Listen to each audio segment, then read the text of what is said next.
ce qu'on a eu dernièrement, c'était beaucoup des femmes, entre autres, qui justement commençaient à faire plus de la masse musculaire pour travailler sur ce sur quoi on a du pouvoir, en fait. Parce que j'en ai beaucoup, là, que, tu sais, c'est pas des apports énergétiques, là, comme immensément trop grands. Il n'y a pas de problématique. L'alimentation est équilibrée, tout est là, mais c'est comme si on le nomme depuis le début. On est sédentaire, là, beaucoup, là, de par nos modes de travail et tout ça. Puis la masse musculaire chez les femmes, particulièrement chez les femmes qui ont vécu beaucoup dans l'univers des diètes, là, les années 90-2000, là, c'était 80 et compagnie même, là, c'était diète. L'entraînement, c'était plus ou moins bien vu dans certains cas où on a peur, si c'est de l'entraînement, c'est du cardio parce qu'on a peur de faire de la masse musculaire, de devenir trop madame muscle. Fait que c'était moins populaire pour cette époque-là, en fait. Puis ce qu'on voit, c'est qu'effectivement, proche de la ménopause, il y a des femmes qui commencent à avoir un gain de poids puis qui se posent des questions puis que finalement, c'est pas... Tu sais, oui, il y a des petites affaires à ajuster au niveau de l'alimentation, mais c'est beaucoup la sédentarité puis la masse musculaire qui deviennent importantes.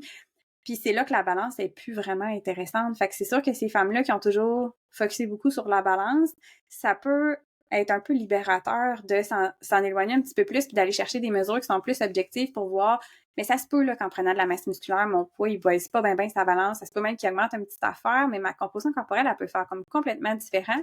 Puis des fois, c'est juste encourageant de faire « OK, comme je fais quand même des efforts pour intégrer de l'activité physique, de l'exercice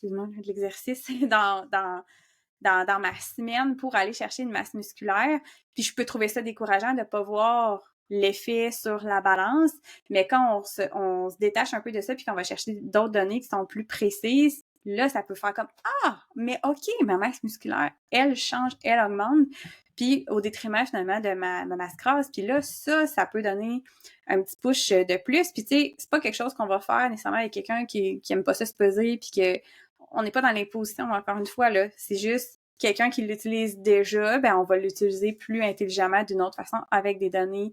Puis c'est un processus, ça aussi, là, on n'est pas en train de dire qu'on c'est un passage obligé puis que tout le monde passe par là, mais je pense que ça vaut la peine, effectivement, de nuancer puis de dire que oui, ces mesures-là, si elles sont bien utilisées, ça peut même être positif pour la personne, là, finalement.